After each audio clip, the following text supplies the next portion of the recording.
Welcome back. You're watching News Tonight. Other big story that we've been tracking throughout the day. In fact, one of the first news channels to get you the news, an explosion that occurred in Batticaloa. That's the former LTT stronghold in Sri Lanka. Over 60 people, in fact 62 to be precise, were left dead after this explosion. Reports say the blast took place at a police ammunition dump.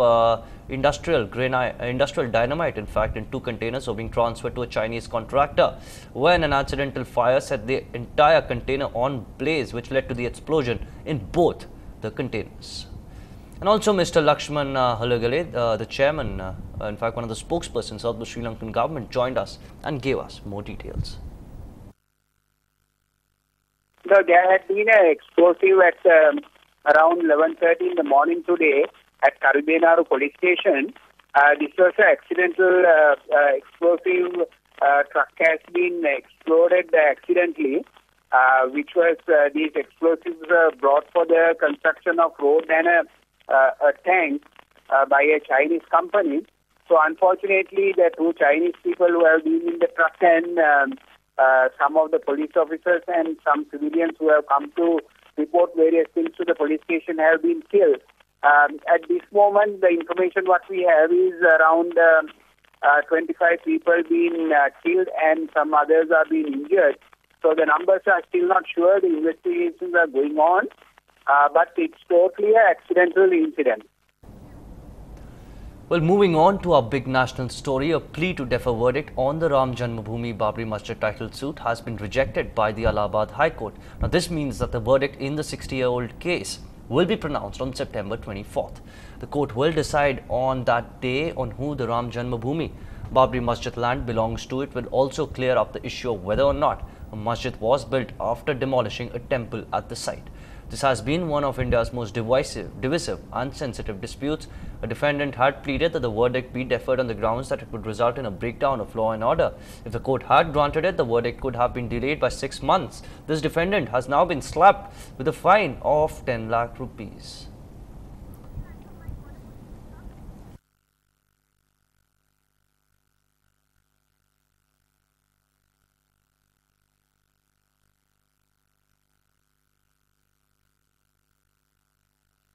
Well, for the last 3 days, Andhra Pradesh lawyers have been out on the streets protesting against unbalanced representation of jobs in courts. In the latest development, Justice C.V. Nagarjuna Reddy of the Andhra Pradesh High Court has reportedly sent in his resignation to the President of India in protest against the incidents of the last 3 days when Telangana advocates obstructed work.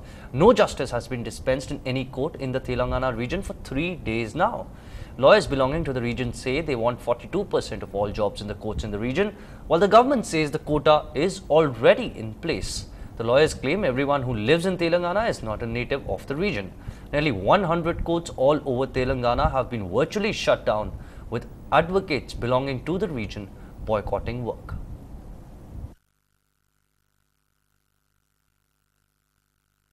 In every category, it is much more than 42%.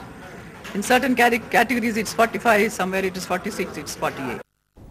Well, Rajasthan and lawyers there are also up in arms. It's not just Andhra Pradesh. A band is on in Rajasthan against alleged malpractices in recruitment processes. Over 14,000 lawyers in the state have been on strike for over 2 weeks. Lawyers claim that only 37 people were called for interviews for the 36 vacancies of judges, and 24 among those were from outside Rajasthan. The band now is to press for the demand to scrap the exam and hold a CBI probe into the bunglings. But High Court authorities have dismissed the lawyers' allegations as baseless.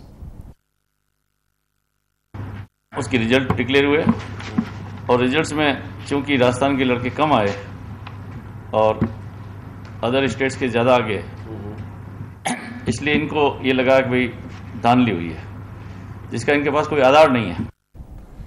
Well, senior leader of the Mutahida Qawmi movement, Dr. Imran Farooq, was murdered in a knife attack in London. Imran Farooq was a leading member of the MQM party, which is one of the largest in Pakistan. Police confirmed they were called to an address in London after reports of a serious assault. According to reports from 1999, Mr. Farooq claimed asylum in the UK after years on the run as one of Pakistan's most wanted fugitives. He was wanted on a range of charges, including murder, but insisted the claims were politically motivated. In Pakistan, he had served as the convener of the coordination committee. The Supreme Court has cautioned the centre on the proposed common entrance test for admission to medical courses and asked them to tread on it cautiously. The Apex Court said that it will seek a response from all state governments on the draft guidelines for CET for MBBS. The SCER Supreme Court has also been hearing a petition on streamlining medical education. The centre had earlier told the Supreme Court that a common entrance test has been proposed for MBBS admissions. But Tamil Nadu objected to it, saying it had passed a law against CET and admissions were based only on marks. Time for us to slip into a very short break. Up on the other side, it's woman power, that too in the army, that too in Chennai. That's coming up next. Stay with us.